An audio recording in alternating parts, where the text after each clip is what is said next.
Today we're at the Chicago Innovation Exchange where my guest is Kristin Barrett. Kristin, how are you? I'm good. How are you, David? I'm doing great. It's a pleasure. Tell me, what's your role here? I'm the Director of Partner Relations. I help build partnerships that can be helpful to the entrepreneurs we have at the CIE. And I'm a partner, aren't I? You are. Microsoft is a wonderful partner to Thank us. you. Tell me, let's talk about the CIE, the Chicago Innovation Exchange. How long has it been around? So we opened in October of 2014, so it's Okay. been about 4 months now. And what's your goal? What are you trying to do here? We're trying to enable entrepreneurs who are coming out of the University of Chicago, the faculty, staff, and students, but also in the local community. So, there's a tremendous wealth of untapped talent near us on the Mid-South side, and it's really exciting to be working with not only the student body and the general University of Chicago population, but also the neighbors. Okay, so you're enabling entrepreneurs. What specifically do you do to enable them? Sure. So we have 34,000 square feet of space. So we have an innovation campus. The last piece of that will actually come on this June where's that? July, across the street. Okay. So we currently have a conference space in the Harper Court building, which is about a block away from the space we're sitting in right now. It's primarily conference space, and it's roughly 10,000 square feet in total. It's got space for things like, big talks. We had Ben Horowitz and Don Thompson, the then president of and CEO of McDonald's, there earlier this year. For example, he spoke to a lot of entrepreneurs at the university, along with about 80 high school students from the local area. So really inspirational. And then we have this primary space, which is roughly 20,000 square feet. So in this space, we have space for about 12 companies to incubate, so we have 24 seats in our incubator. Those are selectively chosen companies that we think have a lot of potential, and we're pouring a lot of extra resources. You have to choose them. They have to meet your They have to criteria. apply for membership and a role in the incubator, and we have a limited number of seats there. Well, real quickly, what are your criteria? So we're looking for companies that we think have the potential to grow dramatically, and they can come from the university or they can come from the surrounding environment. Okay. So we've got a mix of both, community startups from the South Shore and Hyde Park area, other startups that have combination of, for example, faculty at the medical center with a student at the Booth School of Business. Okay. Lots of different things. We do really well with businesses that may have a slightly more complex technology. We focus on the first year of life, and that's really the thing that bleeds between all of our businesses. But they're not required to be a certain industry or sector. Okay. We do have, because of the university's strengths, a lot in healthcare IT, energy, water, data analytics. Is it mostly tech companies? It's mostly based on a technology, yes. But they don't all have to be web or mobile, if that makes sense. So Sure. different sort of a more diverse set of tech than just Sure. I was just online. talking to a company that's involved in energy storage. Exactly. Thermal energy storage. Right. And so not exactly, a consumer-focused company. Sure. But a lot of technology involved But in a it. lot of technology involved. So you're looking for people that you think will succeed, that maybe have a great idea and have really good people behind it, and then at least the start of a plan. Exactly. Are you helping them along with that plan, or are you We providing are, some and, mentoring them? and we're doing a lot of mentoring. I mean, you obviously mentor with us through Microsoft on the technology side. We've got venture capitalists who come in and mentor. We've got folks who do branding and marketing who come in and mentor, all different sectors. We also do a lot of workshops. And so in addition to the Business Incubator, we actually have a general membership as well. It's $50 a month, so it's a small percentage of what it costs to be at a downtown co-working space. And the space is fabulous. It's It in is. an old theater, and it's just beautiful, and hopefully you'll be able to show some of that. Yeah. But that space is very flexible workspace. So if you have a group of 10 people, they can huddle around and pull together a few desks. Versus if you're just one person working on your own, it's also just a great way to network into the larger picture. Yeah. Some people just get tired of working out of their basement, and they need I some agree. social interaction. Or For they need to get sure. outside. Well, and honestly, at $50 a month, it's cheaper than being at your local coffee shop, most likely. That's true, yeah. I tell you what, I didn't really know this neighborhood until I started coming here. And this is Yeah. actually a pretty nice neighborhood.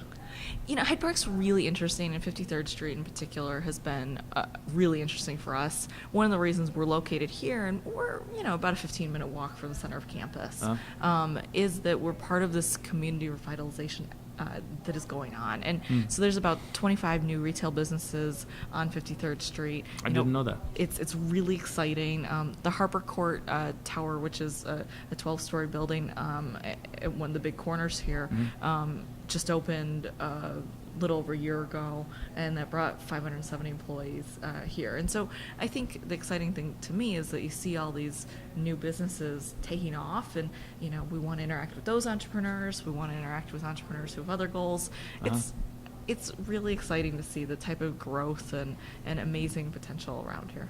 Okay, so you've got workshops, you've got some mentoring for your incubator folks, you've got co-working space, meeting space. For sure. We've What done else? about 125 events, I believe, Events and since we workshops, opened about 4 months ago. So, Uh-huh. for Wow, example, 125 events in 4 months? it's been wild. It's That's like been really busy. That's more than one every other day, isn't it?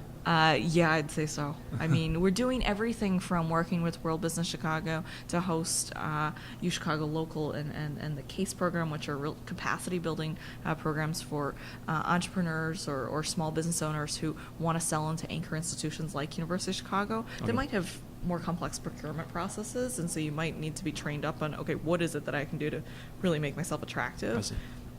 Through this weekend, we have a program called Ashoka coming in, and specifically, it's their Catapult program, and this program is about 35 high school students from the Chicago area, but all over the country and all over the world, who are budding entrepreneurs, and so they're spending basically a full, almost hackathon style weekend the next 3.5 days focusing on how they build their businesses Very cool. and working together.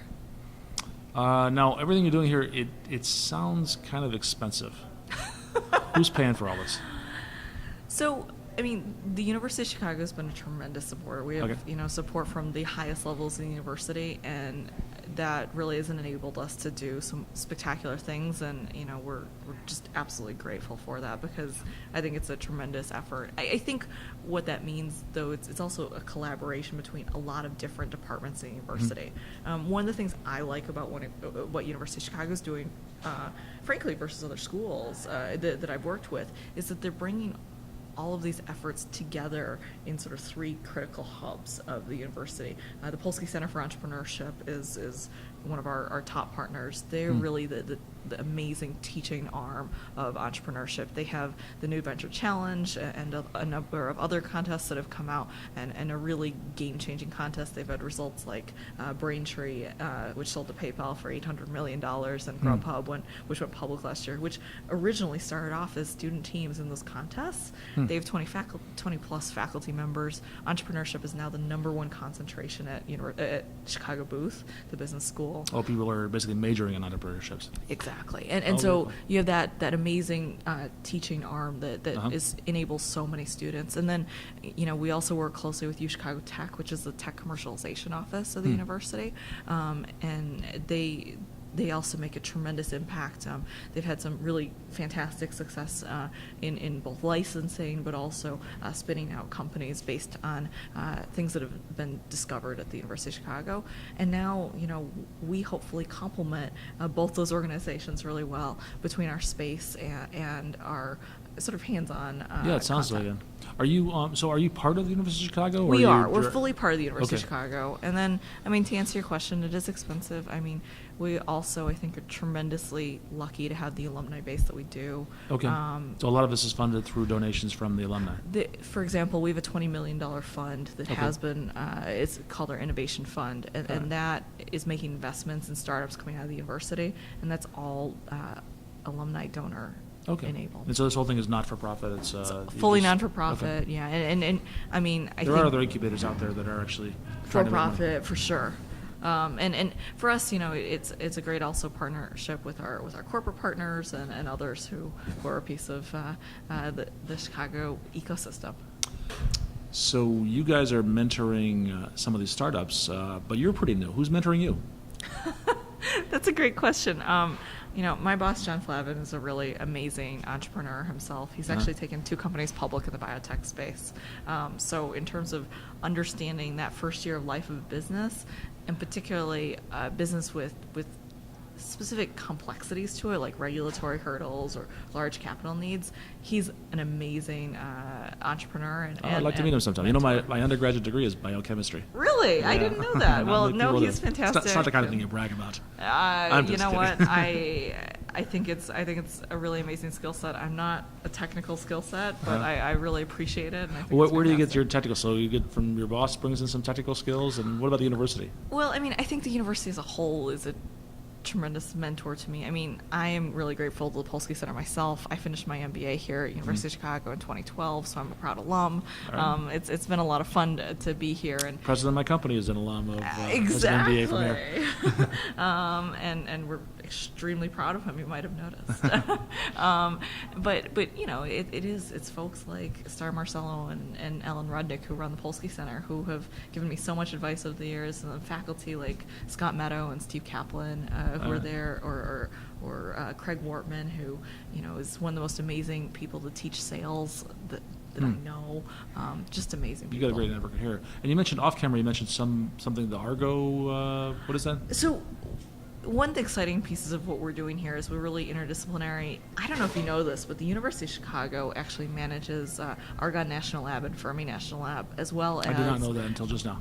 Well, good. I would say, and as well as a marine biological laboratory out of Woods Hole, Massachusetts. So the science coming out of those organizations, plus the medical center here, the Institute for Molecular Engineering here, it's just in the physical sciences division. It is amazing to see what all these organizations are discovering and then also commercializing. Oh, so some of these things are turning into startups that are coming out of there. Yes. Oh, I see. mean, Okay. Biological Sciences division here has tremendous history in that. Okay.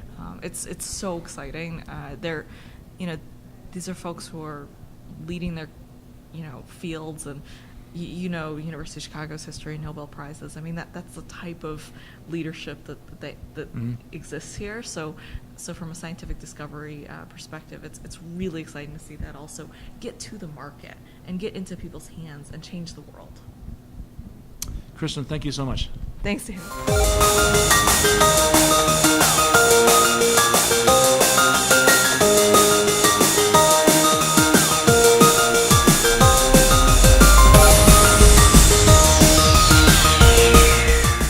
We're so excited about working with all the amazing technologists here at University of Chicago and becoming great friends with all of them.